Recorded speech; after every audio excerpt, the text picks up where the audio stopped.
Assalamualaikum warahmatullahi wabarakatuh. Terima kasih Mbak Isma atas waktu yang sudah diberikan kepada saya untuk bisa berbagi pengalaman di Cantelan Show kali ini. Selamat pagi dan salam sejahtera untuk Bapak Ketua Umum Kagama, Bapak Ganjar Pranowo, terus Bapak Ketua Bidang 6 PP Kagama, Bapak Anak Agung Gede Putra, rekan-rekan Kagama Care, segenap PIC Cantelan, dan rekan-rekan semua yang telah bergabung di dalam webinar kali ini. Gitu. Perkenalkan, saya Asti Wulandari, alumni Fakultas Hukum UGM 2002. Di sini saya bertanggung jawab memegang area Pakualaman, khususnya Gunung Ketur RW 2, dan juga area Sukonandi, daerah Semaki Umbul Harjo. Ya, kita mulai saja nih. Seperti yang kita tahu di masa awal pandemi COVID ini itu banyak orang yang terkena imbas. Gitu. Tidak hanya rakyat kecil, tapi dari berbagai kalangan. Tapi di balik musibah ini ternyata kita melihat bahwa banyak orang-orang yang berlomba-lomba untuk berbuat baik. Kayaknya ini kesempatan besar untuk semuanya tampil berbuat baik. Banyak rekan-rekan dan relawan dadakan di jalanan, turun di jalanan untuk melakukan sumbangan atau memberikan sumbangsih mereka gitu, dan juga perkumpulan-perkumpulan yang akhirnya turun ke suatu kampung untuk memberikan sebuah donasi atau tembakau dan dalam bentuk yang lain gitu. Mengapa saya mengambil judul berbuat baik itu mudah itu jalan ikhlas menuju ibadah? Karena berbuat baik itu tidak selalu dengan sesuatu yang besar. Hal kecil pun bisa kita aplikasikan menjadi sebuah hal baik. Nah, di sini saya akan memulai bercerita ya. Masa pandemik yang membuat ekonomi menjadi susah. Seperti yang sudah saya utarakan tadi, bahwa dampak pandemi ini ternyata cukup jahat. Dari banyaknya orang di PHK, yang punya usaha banyak yang gulung tikar, anak-anak jadi tidak bisa bersekolah, dan banyak hilangnya lahan pekerjaan. Dan ini ternyata ada nyata di sekitar saya, gitu. Terutama pada saat saudara saya yang tinggal di Gunung Ketur itu pernah bercerita bahwa ada tetangganya yang kebetulan bekerja di suatu swalayan di daerah Sleman, itu terkena imbas, ada temannya yang terkena COVID dan toko itu ditutup gitu. Dan dia diharapkan untuk isolasi mandiri karena ternyata hasil dari COVID dari ini rapidnya itu dia reaktif. Jadi dia satu keluarga itu diisolasi di dalam rumah. Di sini warga ternyata ikut membantu dalam pengadaan makanan dan kebutuhan sehari-hari gitu, seperti makanan yang siap saji, siap makan gitu, mie instan, sabun, peralatan mandi dan lain-lain. Terus saya punya ide dengan saudara saya ini, kenapa tidak coba kita kasih sayuran aja sama lauk mentah gitu. Soalnya kalau kita kasih semacam makanan yang siap dimakan, iya kalau sesuai dengan selera beliau atau tidak. Kalau makanan mentah itu kan bisa nanti kalau tidak sesuai pun bisa ditambah dengan yang sudah ada atau disimpan di lemari kulkas untuk jangka panjang yang bisa membuat mereka untuk bisa bertahan lebih lama gitu. Dan akhirnya kami membuat sepaket sayuran tiap hari. Itu ada sayur dan juga lauk untuk kita cantelkan di pagar beliau. Nah, kemudian melihat kegiatan cantelan dari Facebook juga, saya termasuk yang aktif di medsos gitu. Saya melihat ada banyak teman kasih yang memposting kegiatan cantelan. Kok kayaknya menarik gitu. Terus saya seperti terbius, pengen ikut nyantelin untuk warga sekitar rumah, tapi mikir nantinya dananya dari mana. Kalau pakai uang saya pribadi kayaknya nggak akan bisa bertahan lama gitu. Dan saya yakin di sekitar saya pasti akan banyak yang membutuhkan. Kemudian di WAG Koordinator Beksan, kebetulan saya Koordinator Beksan area Jogja, itu Dr. Dian Nirmalasari mengajak kami untuk ikut bergabung dengan KC, Kagama Care, dalam program cantelan. Lagi pula karena pandemi ini, memang kegiatan Beksan kami off-kan karena tidak takut nanti tidak sesuai dengan protokol kesehatan gitu ya, karena kami harus memang berkumpul bersama-sama kalau sedang berlatih. Terus akhirnya, ayo saatnya kita tampil untuk berbuat baik gitu. Kita buat supaya Beksan itu seperti punya gawe. Kolaborasi dengan Kagama Cantelan. Ragu-ragu awalnya, karena memang tetap yang ada di pikiran saya itu bagaimana dengan modalnya, terus bagaimana belanjanya untuk bisa memenuhi kebutuhan sehari-hari, terus bagaimana sosialisasinya dan sebagainya.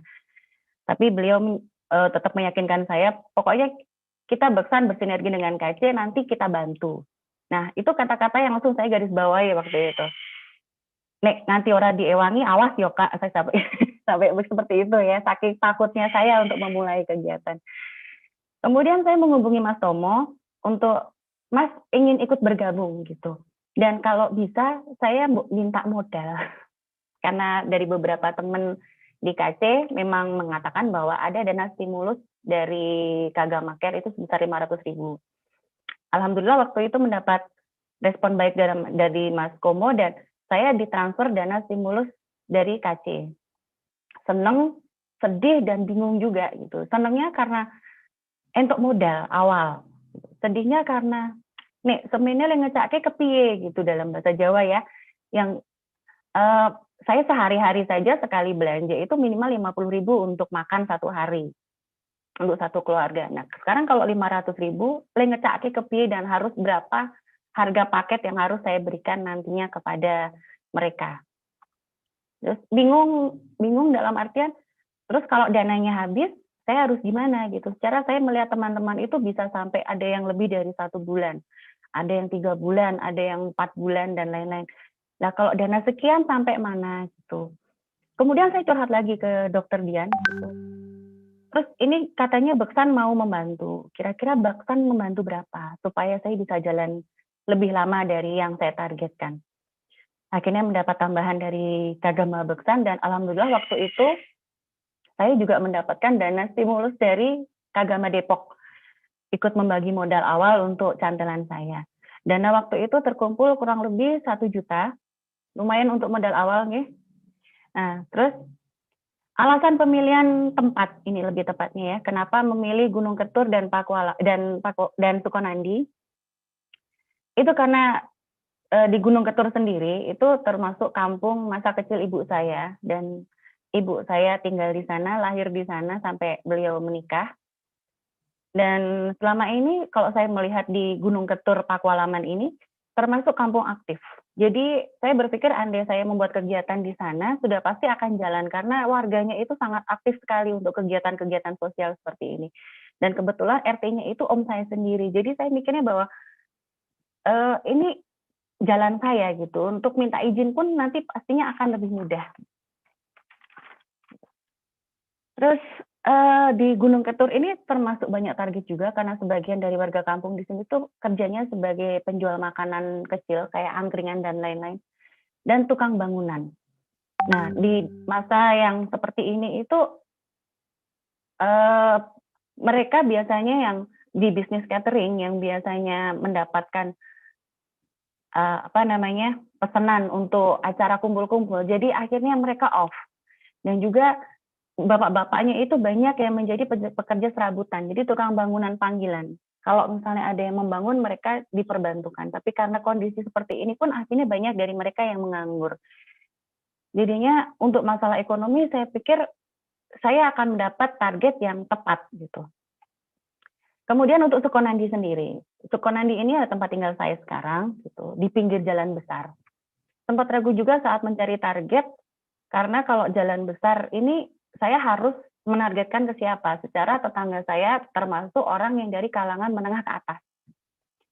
Dan kayaknya nggak mungkin juga mereka untuk ambil karena mereka tetap bekerja dan pulang sore dan saya nggak bisa untuk meminta solusi dari mereka. Mereka kira-kira siapa target yang bisa untuk saya tembak langsung. Tapi ternyata setelah survei membuktikan gitu ya, jalan besar ini ternyata banyak sekali target yang di luar perkiraan saya gitu. Banyak pedagang asongan lewat, pedagang makanan, tukang sampah, gojek, tukang becak dan lain-lain itu ternyata malah berseliweran di jalan depan rumah saya ini. Jadi saya mikir, wah lah ini malah sebenarnya malah ini ya target yang bagus untuk saya kembangkan program ini. Kolam ikan isinya iwak tok gitu istilahnya ya. Kemudian setelah mendapatkan lokasi dan target serta dana terpenuhi, mulai mikir pemilihan waktu dan izin. Gitu. Saat saya memulai bergabung, ini kebetulan mendekati Idul Fitri, kemudian saya konsultasikan dengan Pak RT dan Bu RW pada waktu itu, dan diputuskan kegiatan dilakukan setelah Idul Fitri saja. Tanggal 4 Juni itu dilakukan, kita sudah sepakat untuk melakukannya seminggu sekali, yaitu hari Senin, Rabu, dan Jumat. Saat itu tanggap darurat COVID dari Gubernur DIY itu sampai akhir Juni. Jadi saya mikir bahwa dengan dana 1 juta itu bagaimana caranya saya bisa untuk mengembangkan itu dan membaginya selama 1 bulan. Padahal saya punya 2 titik, yaitu di Gunung Ketur dan juga Sukonandi. Tapi saya mikir, wah nanti aja lah. Nanti insya Allah kalau ada donatur atau warga yang siap membantu, pastinya ini pasti akan tetap jalan dengan mulus. Gitu. Nah, kalau di Gunung Ketur tadi, warganya itu karena suka kegiatan sosial, jadi saya cukup dibantu dengan ibu-ibu yang ada di sana. Tapi berbeda dengan yang ada di Sukonandi, karena itu tadi, tempat saya itu jalan besar, dan warganya itu ya sedikit introvert. Sedikit, apa ya, istilahnya, mereka dengan tetangga yang lain itu kurang bisa bergaul dengan baik gitu. Jadinya saya bekerja sendiri, saya dibantu oleh ibu saya, suami, dan juga anak-anaknya. Di sini anak-anak saya pun saya ikut andil dalam kegiatan cantelan supaya mereka juga bisa tahu. Nah, setelah itu respon dari warga alhamdulillah sangat baik, dan saya sangat terbantu yang di Gunung Ketur ini ya. Jadinya dari awal saya membuat tempat untuk cantelan sampai dengan plastik dan lain-lain sebagainya itu mereka sudah menyediakan gitu. Mereka mengatakan bahwa udah Mbak bawa sayuran aja atau bahan-bahan yang mau dicantelkan, nanti baru ini nanti akan kita bagikan bersama-sama gitu. Menjadikan cantelan sebagai candu. Candu di sini bukan candu yang akhirnya membuat orang tergantung dengan bantuan, tapi lebih ke mengajak mereka untuk tuman berbuat baik. Bahwa berbuat baik itu mudah. Di sini saya juga mengajak warga untuk membantu pengadaan isi cantelan berupa apapun. Misalnya ada kelebihan telur 2 butir atau ada Indomie 1 bungkus atau 1 ikat bayam gitu, saya tetap menerima untuk meramaikan cantelan ini. Hitung-hitung untuk ngisi supaya tidak terlihat kosong gitu tempatnya. Awalnya susah, walaupun sampai sekarang juga masih susah untuk menekankan semua itu, karena ternyata nompo itu lebih gampang daripada menehi. Jadi menerima itu lebih mudah daripada memberi ternyata. Bahkan mungkin untuk kondisi seperti ini, urat malu rela digadekan. Penting aku untung ora rugi, seperti itu. Okay? Mulai 1-2 orang yang akhirnya tergerak ini pun saya merasa bahwa itu reward buat saya gitu. Ternyata program ini walau cuma seperti ini ono sing nyantol gitu, walaupun cuma 1 atau 2 orang. Oke. Ini cantelan di Gunung Ketur ya, seperti yang ada di foto. Nah, ini kegiatan cantelan ini saya membuka 2 lokasi karena RW 2 ini cukup luas karena mencakup 4 RT, yaitu RT 05, 06, 07, dan 08. Di awalnya saya membuat 20 paket sayuran untuk tiap titiknya di Gunung Ketur ini. Tapi ternyata itu tidak cukup. Kemudian Bu RW minta izin gimana kalau paketnya dikurangi saja. Karena waktu itu karena saya koyong gege mongso gitu istilahnya. Karena kebiasaan saya istilahnya kayak seperti membuat bayam itu tuh saya nggak cukup kalau cuma 1 ikat. Jadi saya pakai 2 ikat. Jadi saya isi paket sayuran itu tuh tadinya 2 ikat bayam dan 10 potong tahu. Tapi ternyata itu terlalu banyak kata Bu RW waktu itu. Akhirnya kita bagi untuk menjadi 2. Akhirnya hari pertama itu saya bisa nyentel ke 40 paket cantelan di tiap titik. Jadi semua total itu 80 paket cantelan. Slide selanjutnya Mas, Komo minta dibantu. Nah, ya terima kasih. Ini kegiatan cantelan di Sukonandi gitu. Hari dimulainya sama dengan yang di Gunung Ketur, cuma kalau di Sukonandi ini saya lakukan sore hari karena paginya saya harus di Gunung Ketur untuk cantelan, dan saya sore hari saya sengaja cantelkan di depan rumah gitu. Seperti yang saya ceritakan di awal bahwa target saya di lokasi ini ternyata lebih tepat sasaran, yaitu tadinya mikir kalau di pinggir jalan bagaimana, tapi ternyata banyak yang terbantu gitu. Ini ada contoh, ada tukang ojek, ada tukang rosok, tukang beca, dan lain-lain, ada pemulung juga. Selanjutnya, Mas. Nah, ini seperti ini target yang tidak disangka-sangka yang tadi itu. Oke, Mas. Ya, edukasi atau pembelajaran yang baik untuk semua gitu. Penghargaan. Kenapa saya di sini mengatakan penghargaan? Karena penghargaan ini timbul karena rasa simpati dan empati yang ada selama program ini. Kita jadi lebih kenal orang karena perbuatan baik kita. Gitu. Lebih banyak yang mengenal kita baik dengan kita. Dan jujur aja selama program ikut cantelan ini saya jadi lebih banyak tonggo gitu. Karena sebelumnya memang itu tadi karena di luar jalan besar dan kita tidak punya tempat nongkrong seperti di kampung-kampung.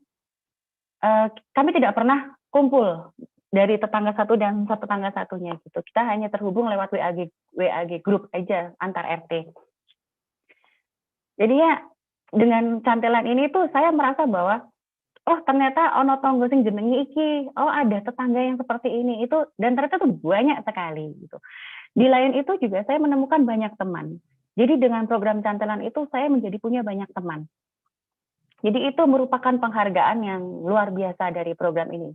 Dan cantelan itu luar biasa tenan gitu. Api ngawur katanya. Terus manfaatnya itu juga kebangetan kalau menurut saya gitu ya. Ya, selama hampir 6 bulan ini banyak sekali hikmah yang saya ambil yang menjadikan edukasi saya untuk anak-anak juga, seperti belajar ilmu ikhlas dan sabar. Seperti yang Ibu Sri Cantelan, Mbak Ardiati selalu sampaikan kepada kami saat kami sharing atau mengeluh karena di lapangan menemui kendala dan lain-lain. Beliau hanya menyampaikan, "Le penting cantel ke, ikhlas ke." Nggak usah kita mikir amalan dan dosa.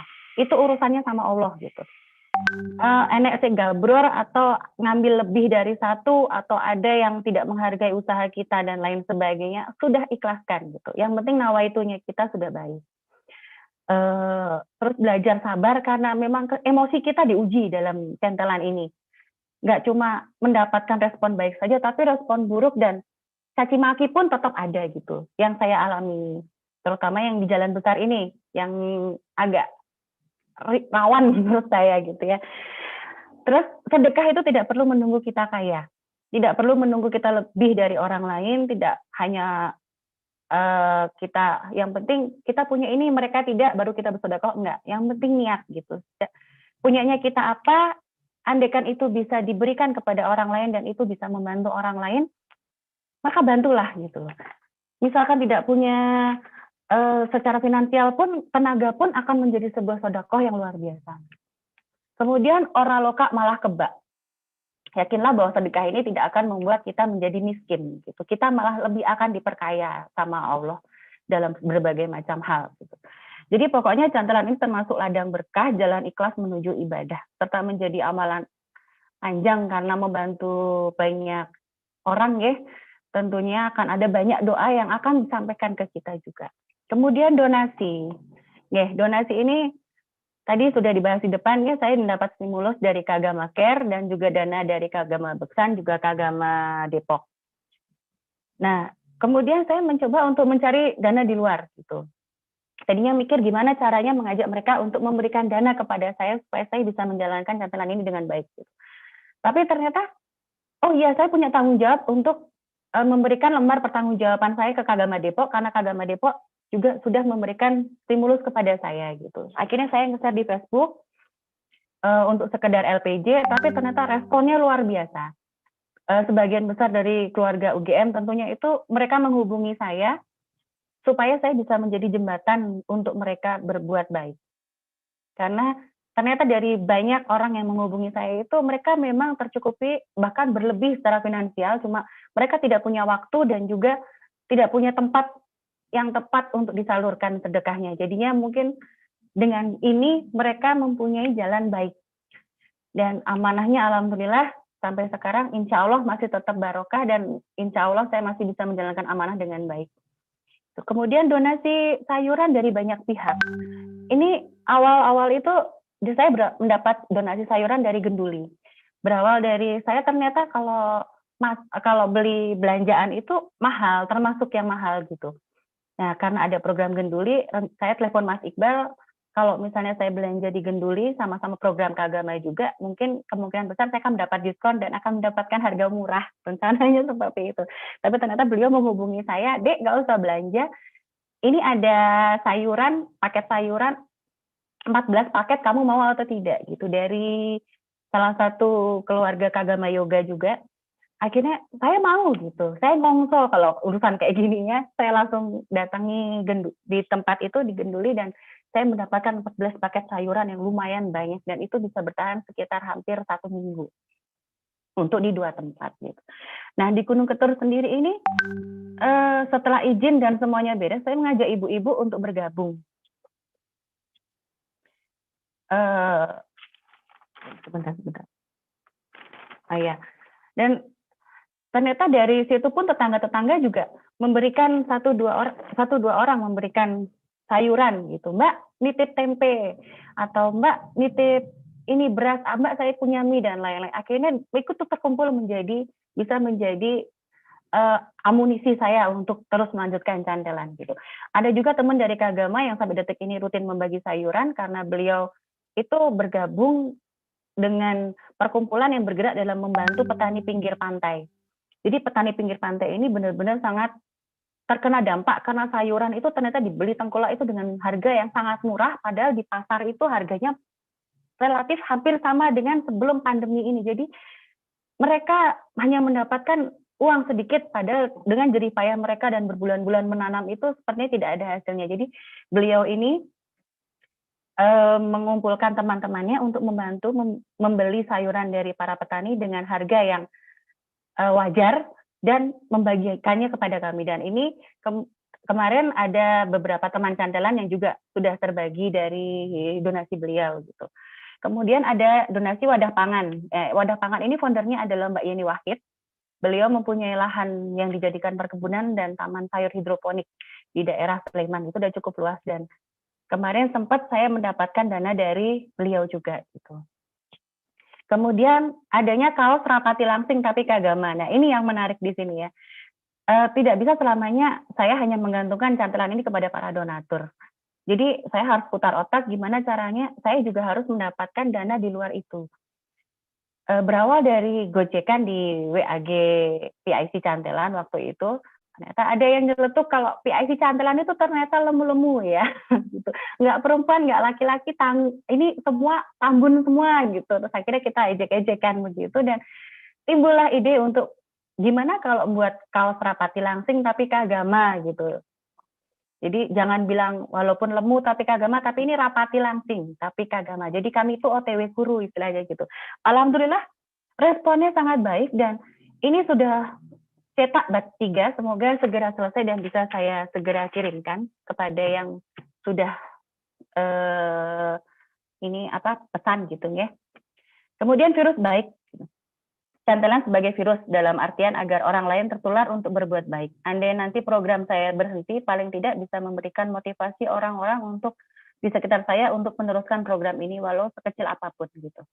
Terus dari Cantelan merambah ke Pasar Tiban. Ya, Pasar Tiban ini ada di Gunung Ketur yang merupakan pos 1 dan daerah awal saya memulai Cantelan gitu. Karena dirasa wes cukup lenompo bantuan gratis gitu. Dan tapi orang-orang di sana tetap Mbak minta tolong tetap dibantu-bantu dan lain-lain. Akhirnya timbul ide. Karena waktu itu saya melihat di Mangunsudiran sudah jalan Pasar Tiban dan akhirnya saya membuat Pasar Tiban di Gunung Ketur. Program ini juga sangat menarik di mana orang hanya membayar 5.000 saja, Rp5.000 saja. Terus mereka akan mendapatkan 5 voucher untuk ditukarkan ke para pedagang yang sudah standby di situ untuk mendapatkan 5 produk sayuran ataupun bahan yang lain gitu. Itu di situ ada beras, gula, sabun, telur, mie instan dan lain-lain gitu. Uniknya di sini kami memakai voucher itu dan ada logo Cantelan di situ yang kita pakai. Nah, ini contoh beberapa donasi, ada telur, ada sambal dan sayuran-sayuran yang dari petani itu Kulon Progo nih. Nah, ini mereka yang berjasa. Ini sayuran di sini itu dari Genduli dan juga wadah pangan. Di pojok kiri bawah itu adalah wadah pangan yang punya Mbak Yeni Wahid itu. Dan ini contoh beberapa dari kakak-kakak yang sudah memakai kaos rapati langsing gitu. Terima kasih, matur nuwun sangat semuanya. Selanjutnya, Mas. Nah, ini contoh pasar Tiban tadi.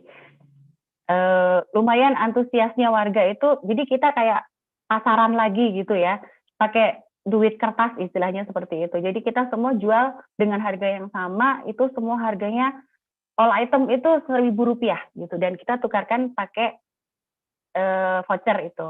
Ya, selanjutnya Mas. Nah, ini yang menarik dari cerita di balik cantelan gitu.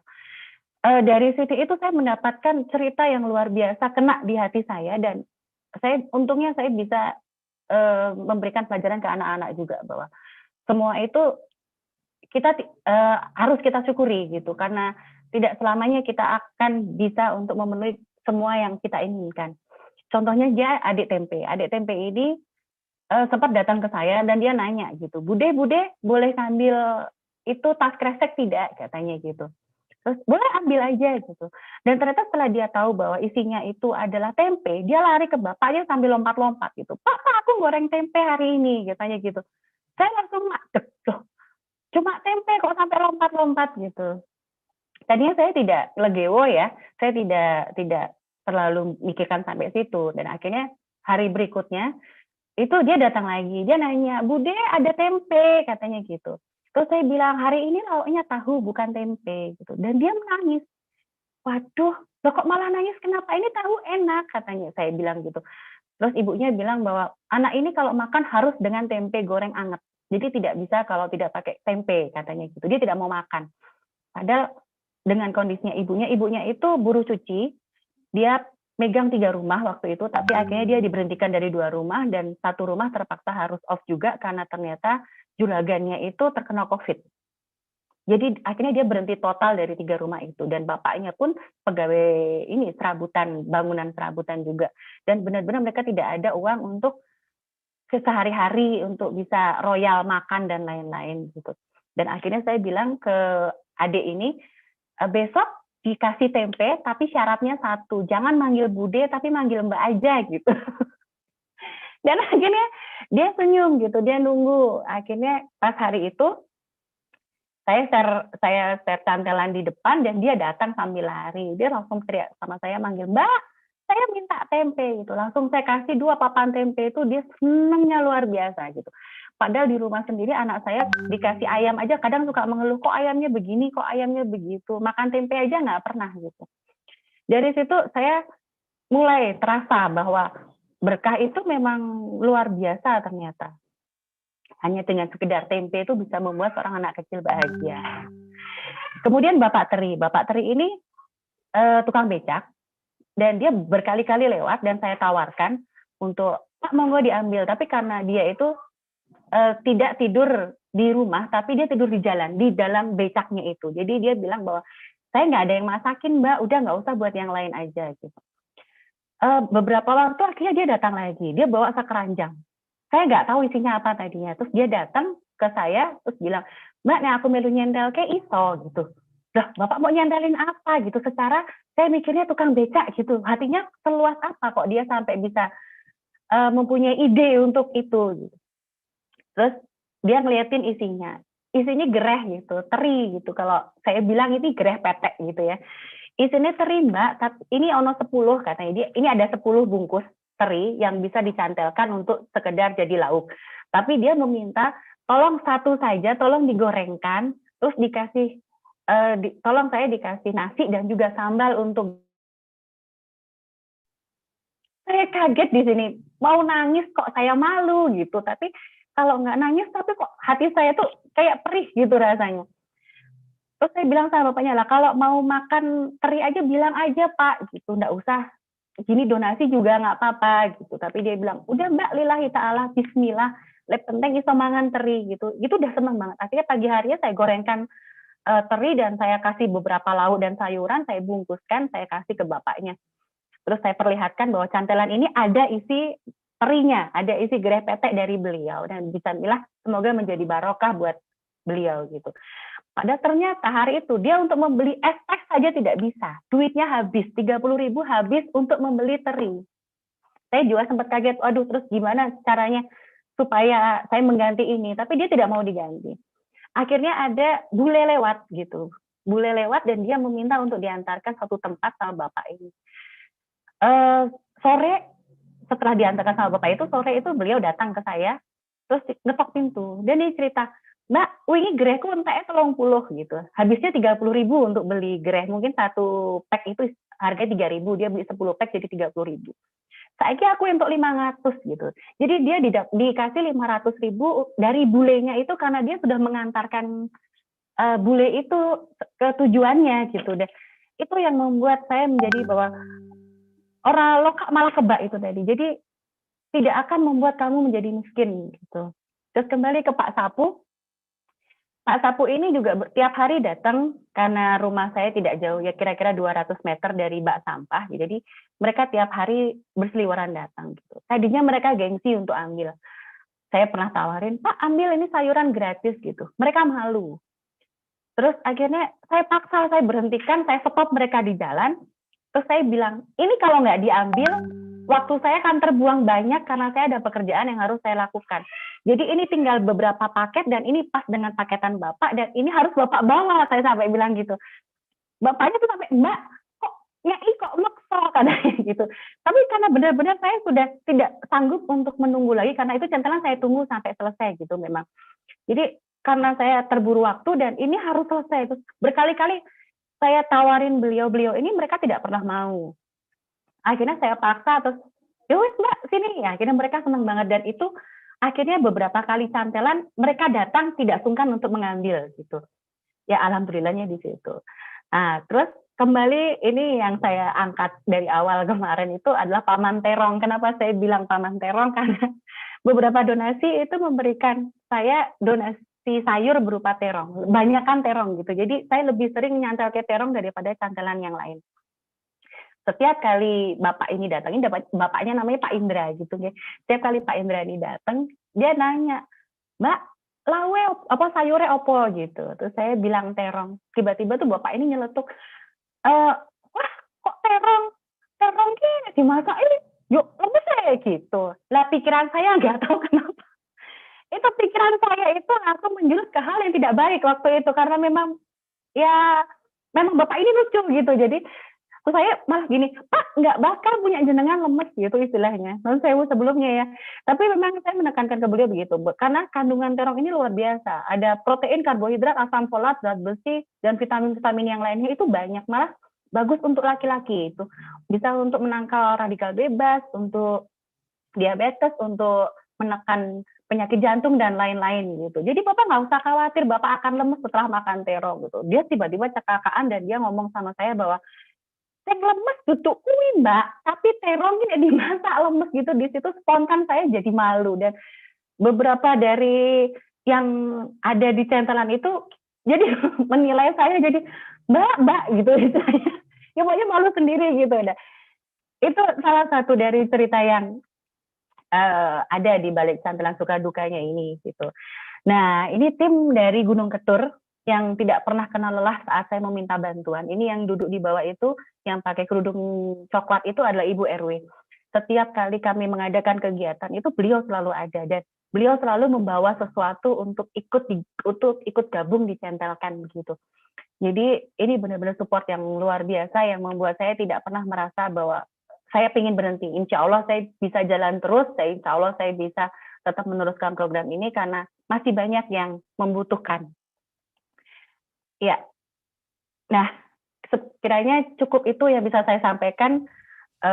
Terima kasih sekali untuk para donatur, untuk para teman-teman dan PIC cantelan yang lain karena sudah memberikan semangat dan motivasi yang luar biasa untuk saya bisa bertahan sampai detik ini. Kurang lebihnya saya minta maaf, nanti mohon dikoreksi kalau ada yang salah-salah. Okay. Waktu dan tempat saya kembalikan ke Mbak Isma. Terima kasih. Assalamualaikum warahmatullahi wabarakatuh. Waalaikumsalam warahmatullahi wabarakatuh. Terima kasih